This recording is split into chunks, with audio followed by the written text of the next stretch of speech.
మొన్న సర్పంచ్ ఎన్నికలలో 85% BC SC ఎస్టీలు సర్పంచ్లు అయ్యారు. ఏ విప్లవం వస్తాయి, ఏ చైతన్యం వస్తాయో బీసీ ఎస్సీ ఎస్టీ జేఏసీ గ్రామ గ్రామం తిరిగి అసలు రాజ్యం అంటే ఏంటి, అసలు భారత రాజ్యాంగం అంటే ఏంటి, బీసీల పరిస్థితి ఏంటని గ్రామం తెలంగాణ గడ్డ మీద 3-4 ఏళ్ల నుంచి గడపకి తిరిగి అణగారిన కులాల 90% ప్రజల యొక్క రాజ్యాంగ హక్కుల గురించి, రాజ్యాల వాటా గురించి సింహనాదం చేస్తే భూకంపంలాగా బీసీ ఎస్సీ ఎస్టీ చైతన్యం వచ్చింది ఈరోజు తెలంగాణ గడ్డ మీద.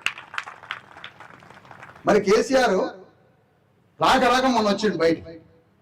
వచ్చినోడు సామాజిక న్యాయం గురించి ఎందుకు మాట్లాడలే? అది ఉరితాడైతే అది ఉరితాడై తన కొడుకు ముఖ్యమంత్రి కాదు, తన అధికారంలోకి రాలని ఈ చైతన్యాన్ని నేనే పెంచి దానికి మీద సిగ్నేచర్ చేస్తే అది సామాజిక భూకంపంగా మారి బీసీ ఎస్సీ ఎస్టీలు రాజ్యానికి వస్తారు.